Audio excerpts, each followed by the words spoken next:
I really should have started by introducing myself. My name is Dr. June2016, and I am the coordinator of the program, the Online Graduate Certificate in Imaginative Education. I am also one of your instructors in the course. So tonight, my hope is to give you a general introduction, to outline what the program is all about, and to answer your questions. So these are some of the topics we're going to look at tonight. Generally introduce the program, talk about the different expectations, requirements for application. I notice they have a much better picture of me here, the younger me. So let's just keep that there for a while. I will address all of these issues, and I really hope that at the end you'll have some questions for me. So first of all, what's the Online Graduate Certificate in Imaginative Education all about? And I want to start by talking about what we mean by imagination. Because when I talk about imagination and when we talked about imaginative education, a lot of people don't really know what that means. They might think it's for elementary teachers only, and that is untrue.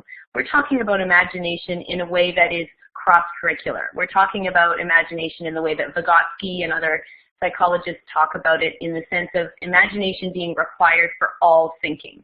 So it's as important in science and mathematics as it is in poetry or the arts. So we're really talking about a cross-curricular, cross-age approach in which imagination is required for all learning. So if you are someone who teaches in a secondary or a post-secondary context, this program is definitely for you.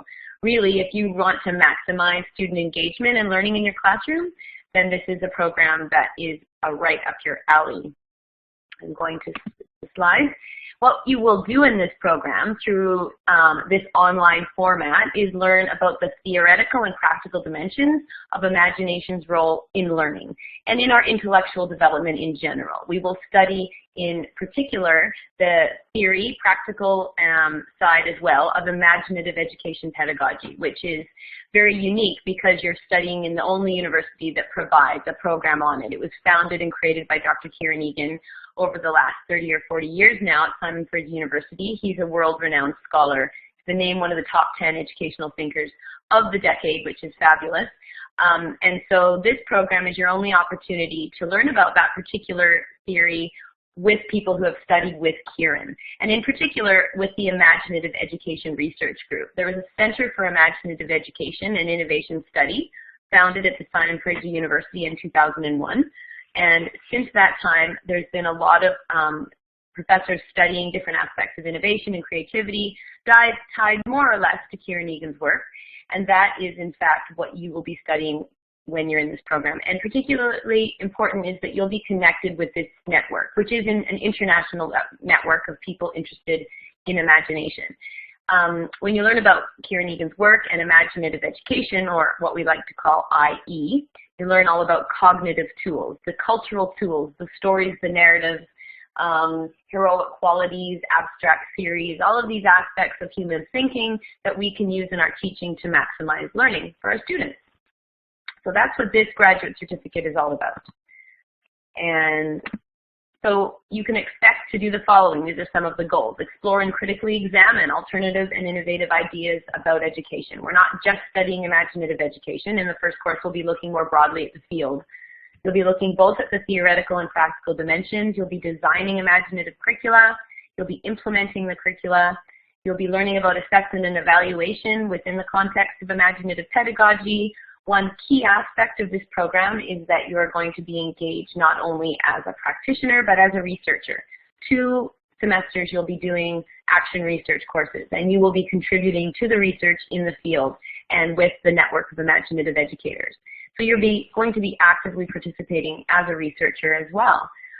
You can expect to actively participate and to both come into the experience as a teacher, but come out and within it be a real learner as well. This is ideally going to be a real growing and learning experience for all participants. Some unique aspects of the program that I want to speak about. One is the engagement and innovation focus. I spoke a little bit about the fact that as a participant in the program, you are actually going to be learning with people like myself who have spent many years studying with Dr. Kieran Egan and others at the Center for Imaginative Education. But in terms of engagement, the program has been designed to enact the principle itself. So in a face-to-face context, because we have been doing Masters of Education in Imaginative Education for many years now. I've been involved for about 10. What we try to do, or what I do in the classroom, is I enact the theory I'm teaching about. And what is innovative about this online program is that we are enacting in the online environment the same theories you'll be learning about. So I think that's really exciting. Secondly, the research component. Not a lot of online programs allow the participants to do as much of their own research as you will be doing here. And it's unusual, but it's exciting to have you connected within a research network, that Imaginative Education Research Group, as part of your participation. Another aspect is the support piece. I believe that learning is a process, and I also firmly believe that we need to be able to take risks to learn. And to take risks, you need to feel supported. So there's certain aspects of this that you can expect. One, the cohort model. Very supportive. You'll be with the same group of students for the year for all of your 5 courses. We also have built into the program a mentorship component. So we're engaging our own alumni. We are engaging active Imaginative Education practitioners to be your mentors, and you'll have a mentor from the beginning to the end of the program. So within your large cohort, you also have smaller mentor groups to support you. You also have the administrative team. So outside of the support you'll gain from your professors, you have administrative support. Myself, I'm the coordinator, and I'll be supporting you with all aspects and all questions related to the program. We have other team related to registration questions, that kind of thing. Technical support is just a click away. So if you're concerned that you're not as technically savvy as you need to be, you do not need to worry. It is a very user-friendly interface. And library and research support, also only a click away. Really amazing support through live and asynchronous support through the library network. So there's a lot of support to be had. The next thing I'd like to discuss briefly is your actual courses. What's that going to be like? So you know that it's a 1-year program, and your first semester is your lighter semester because you only have 1 credit course. You have the course with me, Education 725, in which it's your first real look at the field of education, the different theories that are interacting and conflicting in the field, and then situating Imaginative Education within that. It's your first and only course in which we'll really try to get a theoretical sense of Imaginative Education. We'll begin to explore the practical pieces of that. We also want you to, in that semester, do a brief orientation to online learning, which will allow you to set up your profile and become familiar with the Canvas format for the course. Your second semester, you're taking sort of a follow-up to your first, which goes much more deeper and expands your understanding around Imaginative Education. And this is with Dr. Sean Bullock. He will be introducing the more practical dimensions of Imaginative Education pedagogy. In that same semester, you have a second course with Michael Derby, and it is the first course you have of 2 on action research. Now, action research is where you get to create your own knowledge, but you have a semester to understand where that methodology comes from. And then in your final semester, you have a course on assessment and evaluating within an Imaginative Education context, and also assessing and evaluating Imaginative Education itself, your own imaginative practice. So this course with Dr. Ann Chodakowski kind of builds to a place where you're self-assessing your work throughout the year. And your capstone experience is tied to your second action research course, in which you actually conduct research and you share with the larger community of scholars what you've come to understand. So it's an exciting time to connect with the larger community. And that is a general overview of your 15 credits, 5 courses, 3 credits apiece.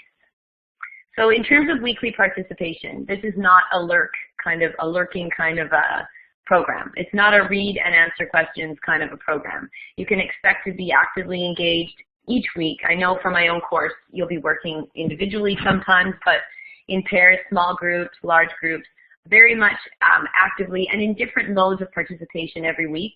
You're expected to meet deadlines. The deadlines are important in an asynchronous environment so that we can all move forward together. You can expect most engagements are asynchronous, so you can do it on your own time. If we have a week that opens on, say, a Monday, this is the second week of the course, then you have a certain amount of time within that week to complete that week's assignment before those are closed and we begin the next week. So you do need to keep up, and you have more flexibility if you wanted to do your portion at 3 in the morning, for example. You will become more technically savvy as you go along. You do not need to be an expert. Do not worry. But you should expect to be actively involved 3 to 4 hours a week, I would say, plus additional time to prepare readings, etc. Because a 3-credit course at SFU on campus would be a 3-hour meeting each week. You can expect something similar, plus the extra outside time preparation. And you will be given very clear guidelines for what participation, quality participation looks like in this environment. Because it is different. I'm not sure if you've taken an online course before. So how will graduate studies in this program benefit me? I know that when I started my own graduate work, I was just ready for something else. It was in love teaching, I always had, but I needed some inspiration. I wanted to improve my practice. I had a lot of questions about how I was trained to teach and what seemed to be lacking in that and how I thought I could improve it. So there's definitely room for personal and professional transformation, and a lot of people do graduate studies for that reason. There's also a lot of people that do graduate studies for the potential to earn more money. And that is also possible with this program. We understand that the TQS doesn't acknowledge 15 credits in and of itself for a pay grade increase, but you can apply these credits towards that. So you can apply them and complete additional coursework in another area, but you can also, and this is exciting because I worked hard to make this possible, you can ladder into our Master of Education degree. So our Master of Education degree is 2 years on campus. If you do this program for the first year, and if you meet all the requirements and the grade point average, etc., you can ladder in. So you will join our MEd program cohort for the second year. You will need to physically come to campus for 2 classes, but you'll do a 3rd directed reading. And so at the end of 2 years, you will indeed have a Master's of Education in Curriculum, specialty in Imaginative Education, which obviously gives you that pay grade increase. So in terms of applying, I hope I haven't scared you off. In terms of applying, there are some basic requirements which you can read about on the website. Some about having a bachelor's degree from Simon Fraser University or another accredited university, a cumulative GPA of 2.5 or a cumulative GPA of slightly different level based on your last 60 credits. The administrative team at SFU can clarify all of these things for you, but also we need references for you. And I have a few suggestions when it comes to putting your application together. A couple of things, some people do come into these programs without having a bachelor's degree. So if you have exceptional experience in the field, please consider applying still. Let us know what that is.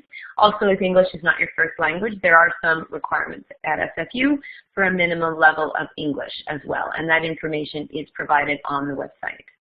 A lot of students ask me, how do I make my application really stand out?